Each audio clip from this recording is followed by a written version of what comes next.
Cobra का salute. मैं आज आपके सामने अपना 23वां वीडियो लेके आया हूं, 23rd वीडियो है मेरा, विद अनदर महत्वपूर्ण सब्जेक्ट। बहुत ही इंटरेस्टिंग विषय है। इंटरेस्टिंग विषय इसलिए है कि जो ये विषय है या हर एक व्यक्ति के जीवन में हर रोज आता है, इसका वो फायदा उठा सकता है या इस मौके को खो सकता है। ये उस व्यक्ति के ऊपर है। ये विषय में आगे जाने से पहले मैं आपसे निवेदन करूंगा कि आप मेरी वीडियो को सब्सक्राइब करें, लाइक करें और शेयर करें, क्योंकि बहुत मेहनत से बनाता हूं, बहुत रिसर्च करके बनाता हूं, आपको एक नया नजरिया देता हूं, एक नया व्यू पॉइंट देता हूं, नया परसेप्शन देता हूं। आपके लिए बनाता हूं, देश के लिए बनाता हूं, आपको सोचने पर मजबूर कर देता हूं। आज का विषय है कि क्या आपने खुशहाली, गुडनेस फैलाई है अपने चारों तरफ, जो अपने नजदीक के लोग हों, कि अब आप सिर्फ भगवान को कंप्लेन करते हो कि मेरे साथ ही क्यों भगवान ने ऐसा किया, मेरे साथ ही क्यों बीमारी दी, मेरे इसको ही क्यों किया, मैंने तो किसी का नुकसान नहीं किया। But did you do good to anybody? क्या आपने खुशी किसी को दी है? Did you spread goodness? आपने लोगों को खुशहाली दी है, खुशहाली फैलाई है, उसके लिए प्रयास किया है? अब आप अगर आप खुशहाली, आप ये परोपकार अपने जीवन में करते हो, कोई स्वार्थ से करते हो, अपने नाम के लिए करते हो, किसी को भड़काने के लिए करते हो कि मैं आपको फ्री खाना दूंगा, आप उसका नुकसान करो, तो आपको बहुत जबरदस्त पाप लगेगा। आप जिसका नुकसान करने की सोच रहे हो उसका नुकसान होगा नहीं, खुद का आप नुकसान करके बैठोगे। जैसे दिल्ली की सड़कों पे फ्री लंगर चल रहे हैं, pizza, burger, geyser, washing machine, सोने का इंतजाम, लाखों करोड़ों में लोग खर्च कर रहे हैं उन आदमियों को वहां जीवित रखने के लिए कि आप देश को गाली बकते रहो, नेशनल फ्लैग पे जूते मारते रहो, भारत माता को गाली बकते रहो, हिंदुओं को गाली बकते रहो और काजू किशमिश खाते रहो। इन आदमियों से पूछना है कि ये पैसा करोड़ों की जायदाद, करोड़ों का कहां से आ रहा है उनके पास? ये मेहनत की कमाई तो नहीं है, ये ब्लैक मनी या फालतू का पैसा ही ऐसी चीजों में खर्च होता है, क्योंकि इससे कोई फायदा नहीं दिख रहा। ये देश बहुत बड़ा है, 130 करोड़ जो देशवासी हैं एक तरफ हो गए हैं, और ये जो दिल्ली के पास बैठे हैं ये एक तरफ हो गए हैं। 130 करोड़ देशवासी इनकी बात मानने को तैयार ही नहीं है कि क्यों ये हड़ताल कर रहे हैं। पाप उनको लगेगा जो इनको वहां रहने के लिए खाना प्रोवाइड कर रहे हैं, हर सहूलियत प्रोवाइड कर रहे हैं। इनका ये परोपकार करने का मुद्दा क्या है, क्या एम है? साफ नजर आ रहा है, देश को तोड़ने की बात कर रहे हैं। इसी प्रकार एक फिल्म स्टार थे जो जब माइग्रेंट लेबर लॉकडाउन के समय तंग होके अपने जगह से जाना चाहते थे, अपने अपने गांव, ये अपनी मर्जी से उस स्टेट में आए थे और अब अपनी मर्जी से जाना चाहते थे। ट्रेनें बंद थी, सब बंद थी। गवर्नमेंट ने बोला था इनको कि आप एक जगह पे रहो, हम आपको सब सहूलियत प्रोवाइड करेंगे। स्टेट गवर्नमेंट ने भी बोला था, हर स्टेट गवर्नमेंट ने, चाहे जो भी पार्टी की हो। मगर ये फिल्म स्टार, इनके पास कहां से करोड़ों रुपया आया? किसने दिया? इनकी मेहनत की कमाई तो थी नहीं। मैं और आप अगर ये काम करना चाहेंगे, हम एक अच्छे औहदे पे रह चुके हैं, मैं वीर चक्र हूं, मेरे को एक कुछ पैसा चवन्नी नहीं देगा किसी को करने के लिए। इनको किसने पैसा लगाया? ये इनकी कमाई तो इतनी है नहीं, इनके करोड़ों की पैसा इनको लगाया। इनने पूरे देश में अराजकता फैला दी, कंफ्यूजन कर दिया। इनकी बात सुन के मजदूर इधर से उधर भागने लग गए। इनने 100 में से 20 को हेल्प किया होगा, बाकी 80 बेचारे इधर उधर भटकते रहे। इनने ना किसी को हेल्प किया। अपने मंदिर बनवा रहे हैं, अपने टीवी चैनल में अपना नुमाइश कर रहे हैं, ये नाम चाह रहे हैं। और अब जैसे ये मजदूर वहां पहुंचे, 1 महीने के बाद वहां भूखे मरने लगे, ये वापस आने की बात करने लग गए। अब ये कहते हैं हम आपको वापस लाएंगे, आपको नौकरी प्रोवाइड करेंगे। इस एक्टर से पूछना चाहते हैं, ये अराजकता फैलाने के लिए देश के सिस्टम को बदनाम करने के लिए पूरी दुनिया में, कि ये बड़े पैसे वाले हैं, ये देश के साथ टक्कर लेके उनको हेल्प कर रहे हैं, देश के लोग इनको हेल्प नहीं कर रहे। तो ये बदनाम करने के लिए इनको किसने लाइसेंस दिया था? कौन इनको फंड कर रहा है? ये प्लीज दुनिया को, देश वाले जो दिल्ली के सड़कों पे जो हड़ताल करके रोड ब्लॉक करवा के खाना दे रहे हैं, जो फ्री सबको दे रहे हैं, इनको और इस एक्टर को अपना वेबसाइट में अपने दुनिया को बताएं ये पैसा कहां से ला रहे हैं, इन्हें किसने कमाया, कौन इनको पैसा दे रहा है, इनकी टीम कहां से आई है। इनका दिमाग से तो लगता नहीं है इस एक्टर के कि ये कुछ भी कर सकते हैं, अभी ड्रामा भी ऑर्गेनाइज कर सकते हैं, मगर इतनी बड़ी बड़ी बातें कर रहे हैं और अभी भी लगे हुए हैं। ये परोपकार जो कर रहे हैं, ये देश तोड़ने के लिए कर रहे हैं, ये अपने नाम के लिए कर रहे हैं, अपने फेम के लिए कर रहे हैं, ये देश के लिए नहीं कर रहे हैं। मेरा बेटा जबलपुर में पढ़ता था, छोटा था, वो रिक्शे में जाता था स्कूल। उसके साथ एक और अफसर की लड़की जाती, दोनों एक ही एज के थे। ये स्कूल जाते थे अपने, और 12 बजे वापस आ जाते थे स्कूल से। वो रिक्शा वाला ड्रॉप कर देता था इनको। मैं छुट्टी पे गया हुआ था, मैंने उस दिन देखा कि वो 12 बजे आया नहीं वापस स्कूल से। 12 बज गए, 12:30 बज गए, 1 बज गया। मेरे को बिल्कुल घबरा गया, मैं टेंशन हो गया, मेरे को मतलब मैं बहुत चिंता में हो गया कि कहाँ गया वो। हम उस अफसर के घर गए, हमने कहा आपकी बेटी आ गई? बोला आज हमारी बेटी स्कूल गई नहीं।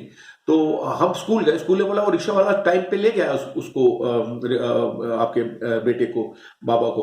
तो मैं बहुत टेंशन में वापस आ रहा था, हमने देखा रास्ते में वो रिक्शा जा रहा है और मेरा बेटा बैठा है और रिक्शा वाले मस्ती से बात करते जा रहे हैं, वो बेटा मेरा छोटा सा है, वो खेलते जा रहा है। मैं उतरा और मेरा खून खौल रहा था, मैंने रिक्शा वाले की पिटाई कर दी। पिटाई कर दी, अपने बेटे को उठाया, बैठाया अपनी गाड़ी में और हम घर आ गए। घर आए तो मेरी वाइफ ने बोला, ये तुम एक बहादुर, एक कॉम्बैट सोल्जर हो, एक बहादुर सिपाही हो देश के, और तुमने वो गरीब आदमी को मार के ठीक नहीं किया, ये बहादुरी का काम नहीं था। मैंने कहा मेरे को भी लग रहा है कि मैंने गलत कर दिया। तो मैंने कहा अब क्या करना चाहिए? तो बोला तुम जाके उससे माफी मांगो, बिकॉज ये गलत काम किया है और ये गलत संदेश जाएगा। तो मैं अपनी गाड़ी उठाई और मैं गया ढूंढते हुए, तो देखा जहां मैंने उसको मारा था वहीं, वो जहां से अपने बेटे को उठाया था वहीं वो रिक्शा वाला अपने रिक्शे में बैठा, चुपचाप बैठा था, गरीब आदमी था। मैं गया, मैंने हाथ जोड़ते से बोला, मैंने तुमको मारा है आज, मेरे को बहुत माफी चाहता हूँ, मैंने बहुत गलत काम कर दिया। बोलो नहीं नहीं साहब, मेरी गलती थी और मैंने ही गलत काम किया था। मैंने कहा नहीं नहीं, पर मेरा हक नहीं बनता था आपको, आपके ऊपर हाथ उठाना। मैं आपकी सहायता करना चाहता हूँ, क्या कर सकता हूँ आपके लिए? बोला नहीं साहब, इतना ही बोल दिया आपने, बहुत है। मैंने कहा ये बताओ कि ये जो रिक्शा है ये आपका है? बोला साहब ये मेरा रिक्शा है, पर मेरा कई सालों से ये 7,000 रुपये उधारी हो गई है, मेरा मैंने उधार लिया था, ये मेरे उसके पास फंसा हुआ है जिनसे मैं उधार लेता हूँ, और वो ब्याज ही चले जा रहा है, मैं दे नहीं पा रहा हूँ। मैंने कहा चलो मेरे घर में आपको 7,000 रुपये देता हूँ और ये रिक्शा आप रखो, और आइंदा से ऐसे मत किया करो, बिकॉज इसमें हमको टेंशन हो गया था, हमारा बेटा गुम गया था। बोला नहीं साहब गलती हो गई, मैं ऐसा नहीं करूंगा। हम घर आ गए, मैंने अपना काम, अपना दायित्व निभाया। ये जो परोपकार होता है ये एक्सटेम्पर होता है, इसके लिए कोई तैयारी नहीं होती। ये भगवान आपको एक मौका देता है। मेरे को एक मौका दिया, मैं उसको खो देता था। मैं कहता क्यों मैंने जाना, मैंने मेरे बेटे को लेट लाया, मैंने मारा उसको, मैंने बहुत बहादुरी का काम किया। मैं इस पाप को मैं अपने सोल में, अपने आत्मा में लेके घूमता रहता, और उसकी आत्मा को मैंने दुखा दिया था। मैंने अपना पाप धोया, मैंने अपने तरफ से उसके लिए जो उसने जो गलती करी थी उसको जाने दो, पर मैंने अपनी गलती नहीं करी, उसको सुधारा। परोपकार जो होता है तैयारी से नहीं होता, ये एक्सटेम्पर होता है, अचानक होता है। हम जबलपुर में एक बेकरी है, ओवन, हॉट ओवन करके, डिलाइट टॉकीज के सामने कैरफ जो मार्केट है, वहां एक बेकरी है। मैं और वाइफ हमेशा जाते हैं अपनी गाड़ी में, वहां से निकलते हैं तो हम उधर रोक के अपना कोई पेस्ट्री वगैरह लेते हैं, खाने का शौक है तो हम लेके, मैंने कार वहां खड़ी करी रोड से नीचे उतर के, मेरी वाइफ उतरी और अंदर लेने चली गई।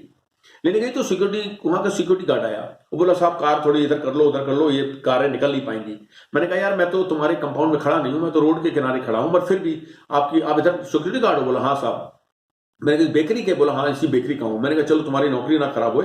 मैं आगे करने की कोशिश करी तो उस कार को ब्लॉक कर रहा था, पीछे करी तो पीछे वाली कार को ब्लॉक कर रहा था। तो मैंने कहा यार मैं इसमें ही बैठा हूं, अगर आपकी कोई कार आएगी तो मैं आगे पीछे करके उनको निकाल दूंगा, मैं आगे पीछे कर लूंगा, आप चिंता मत करो। तो बोला ठीक है साहब। मैं सोचने लगा, वो जैसे निकला मैंने कहा इधर आओ तुम। तो मैंने कहा तुम इधर कितने दिन से काम कर रहे हो? बोला साहब मैं 1.5 साल से काम कर रहा हूँ। मैंने कहा आपने इस बेकरी में जो भी सामान है खाया कभी? बोला नहीं साहब बहुत महंगा है, हमने नहीं खाया। मैंने कहा खाना चाहोगे? बोला साहब कौन खिलाएगा? मैंने कहा चलो मैं आपको खिलाता हूँ। मैं उससे उतरा और अंदर बेकरी में ले गया। मैंने कहा आपको जो जो चीज अच्छी लगती है इसमें सेलेक्ट कर लो, और आपको जो उसकी चिंता मत करो, आप कीमत मत देखो, आप इसकी सिलेक्ट करो। मैं करो? बोला नहीं साहब। मैंने कहा नहीं आप करो। तो उसने बोला ये साहब, फिर ये ऐसी 2 चीज बनाई। मैंने कहा एक और भी कुछ ले लो आप। तो बोला ठीक है साहब ये भी। मैंने बोला वनीता अपने वाइफ से बोला कि इसका पेमेंट कर देना, और उनसे बोला पैक कर दो। हम पैक करके उसको बाहर लेके आए, मैं उसके साथ सीढ़ी में बैठ गया। मैंने कहा खाओ इसको। बोला नहीं साहब खा लो। मैंने नहीं खाओ, मेरे को बताओ। तो वो उसने खाया और मैंने कहा कैसा है? तो उसने बोला कि सब बहुत अच्छा है। तो मैंने कहा इसको कभी जो आपने सोचा था वैसे ही है इसका टेस्ट? कहता नहीं साहब बहुत अच्छा है ये। तो मैंने बोला और खाओगे? बोला नहीं साहब ये ठीक है। तो मैंने कहा कि मैं महंगा है ना साहब इसलिए बहुत अच्छा है। मैंने कहा कोई बात नहीं, आप इसको खाओ। और मैं उठ के अपनी कार में आ गया। कार में बैठ गया और वो खाते रहते। मेरी वाइफ आई, हमने साथ बैठी और हम जाने लग गए। वो दौड़ के आया, वो बोला साहब मैं 2-3 दिन बाद छुट्टी जाने वाला हूँ, मेरे को आप अपना नंबर दे दो, टेलीफोन नंबर दे दो। मैंने कहा ठीक है ले लो नंबर। मैंने उसको नंबर दिया और वो उसने नोट किया अपनी डायरी में। मैंने कहा मोबाइल में कर लो? उन्होंने नहीं साहब मोबाइल बदली होते रहता, मैं डायरी में नोट करके रखता हूँ। उसको नंबर दे दिया और हम चले गए। तो मेरी वाइफ ने बोला उसको आपने नंबर क्यों दिया? हम यहाँ रहते नहीं, कभी जाते हैं आते रहते हैं, और वो भी कहाँ जा रहा है, तो वो नंबर का क्या करेगा? मैंने कहा वो नंबर का कुछ नहीं करेगा, मेरे को कभी रिंग नहीं करेगा, मगर नंबर उसकी आशा की किरण है। मैंने कहा उसने अपने डायरी में लिख लिया है और वो होप है उसके लिए, और उसी होप से वो जिंदा रहेगा कि मेरे पास एक है इंसान, जो एक भला इंसान है, अगर मेरे को जरूरत पड़ेगी तो मेरे को हेल्प करेगा। वो नंबर उसको जिंदगी में कभी इस्तेमाल नहीं करेगा, मगर आशा की किरण के जैसे वो रख के उसका इस्तेमाल करते, उसको एक अपने दिल के साथ रखा रहेगा। तो इसलिए मैंने उसको नंबर दिया, एक होप दिया है। तो जैसे मंदिर में लोग जाते हैं, आशा के जाते हैं कि ये मेरे मंदिर में जाएगा, मेरा लड़का ठीक हो जाएगा, वो होप से उसके साथ वो रखे रहेगा। मेरे फ्रेंड ने कहा ठीक बोल रहे हो आप। मैंने इसका कोई प्लानिंग नहीं करी थी। ये जो परोपकार मैंने किया था, इसका मैंने सोचा नहीं था कि आज मैं सिक्योरिटी गार्ड को खाना खिलाऊंगा, मैंने नहीं सोचा। ये अचानक मेरे अंदर से हुआ। आप ऐसे प्लानिंग नहीं कर सकते कि आप उसको आप आज खाना लेके 10 आदमी को खाना खिलाओगे। ये परोपकार नहीं होता, ये अचानक होता है। आपको भगवान मौका देता है, आपने उसका, आप कैसे उसको डील करते हो, या आपने उसको उसी से आपको नतीजा मिलता है। आपकी हेल्थ और हैप्पीनेस उसी पे मुनासिब रहती है। मैं जबलपुर से चंडीगढ़ जाने के लिए हमेशा दिल्ली से जबलपुर से निजामुद्दीन जाता था, निजामुद्दीन से शताब्दी पकड़ने के लिए न्यू दिल्ली स्टेशन जाता था। मैं हमेशा, मेरी ट्रेन लेट होती थी, मैं दौड़ के ही शताब्दी पकड़ता था। उस दिन भी मैं शताब्दी दौड़ के पकड़ा था। मैं अपने रुकशर में मेरा सामान रहता था, मेरा पूरा सामान, और मैं पकड़ रहा था। तो मैंने एक हमेशा ट्रेन से निकलती रहती थी स्टेशन से, और जब ट्रेन में घुसता था तो मैंने देखा कि वो ट्रेन चल रही है और एक आदमी सोच रहा है चढ़ूं कि नहीं उतरूं, और वो मेरा रास्ता रोका। मैंने उसको अंदर धक्का दिया, मैंने कहा चल भाई अंदर, ये ट्रेन चल देगी, अपन दोनों रह जाएंगे। मैं अंदर घुस गया, मैं अपनी सीट पे जाके बैठ गया, और मैं अपने बैठ गया, मेरे पर रिजर्वेशन था। फिर मैंने देखा बाहर कमोशन हो रहा है, थोड़ा कोई बहस चल रही, क्या हो रहा है। मैंने देखा क्या हो गया, मैं बाहर गया तो वो इसी के बाद जो वेस्टिबल होता है, जो वहाँ जो जगह होती है, तो वहाँ वो उस आदमी को पकड़ रखा था, और वो बोल रहे थे कि चोर है, लोग बोल रहे थे चोर हैं, सूटकेस उठा लेते हैं, परसों ऐसा हो गया था, नरसों ऐसा हो गया था, घुस जाते हैं। वो मैंने आदमी को फिर ध्यान से देखा, वो अच्छे साफ सुथरे कपड़े पहना हुआ था, भिखारी कारी नहीं था, वो अच्छे कपड़े पहना हुआ था। मैंने बोला इसकी टिकट मेरे पास है। तो लोगों ने बोला आपके पास? मैंने कहा हाँ, ये मैंने अपना वीर चक्र है मेरे पास, उसका मेरे पास पास है। तो मैंने कहा ये दिखाया, मैंने कहा ये मेरे साथ है। तो उन्होंने कहा ठीक है साहब। मैंने कहा आपका रिजर्वेशन है? बोला हाँ। मैंने कहा मेरी बाजू वाली सीट खाली है, उसको आप जगह दे दो उसमें। तो वो आके बैठ गया मेरे पास। उसने AC फर्स्ट क्लास का खाना खाया, फ्री खाना हमने खाया, दोनों ने खाया। मैंने उससे बात नहीं करी। मैंने उससे पूछा चंडीगढ़ में उतरने से पहले, तुम कहाँ के रहने? बोला मैं बिहार का रहने वाला हूँ, सब यहाँ पंजाब में काम करता हूँ, और मेरे को मालूम नहीं था कि ये ट्रेन में, उस ट्रेन में तो थी नहीं सेकंड क्लास कोई जगह, वो तो पूरी AC थी। मैं साहब गलती से, मैंने कोई बात नहीं, आपने एंजॉय किया ना? बोला हाँ। हम निकल गए। मैंने अपना दायित्व निभाया जो मेरे को भगवान ने दिया था। मैं इसको टाल भी सकता था, क्योंकि मेरा उसमें कोई लेना देना नहीं था। मेरे पास बीच अगर पास है, मैं अपना चुपचाप बैठता, उसको पुलिस में पकड़ के पुलिस में देते। मगर मेरे को ये मौका मिला, मैंने उसका फायदा उठाया। आप निस्वार्थ अगर आप किसी की सेवा करोगे, तो आप भगवान से आपको पूछना नहीं पड़ेगा कि ये मेरे साथ क्यों, मैंने किसी का नुकसान तो नहीं किया। मगर भगवान जब आपसे पूछेगा आपने किसी का फायदा किया है, तो फिर आपके मुंह बंद रहेगा, क्योंकि आपको मौके मिले, आपने कभी भी अपने सिखाई नहीं। क्योंकि मेरे का इस आदमी को फायदा करके, उस सिक्योरिटी गार्ड को फायदा करके, या रिक्शे वाले को हेल्प करके मेरे को क्या मिल रहा था? कुछ नहीं। मगर मेरे को जो मेरी हेल्थ और हैप्पी जो सुकून मिल रहा था, उसकी कीमत करोड़ों में भी गिनी नहीं जा सकती। इसी प्रकार अगर आप अपने बच्चों का जन्मदिन मनाते हो, मैंने देखा है, और 5 स्टार होटल से खाना भरे, आप 5 स्टार से खरीदो, अच्छी केक खरीदो, और अपने बच्चों को अनाथ आश्रम लेके जाते हो, वहां टेबल ले आओ करते हो, अनाथ आश्रम के बच्चों को बुलाते हो, और आप केक काटते हो और उनको खिलाते हो। आप सोचते हो आप बहुत बड़ा काम कर रहे हो।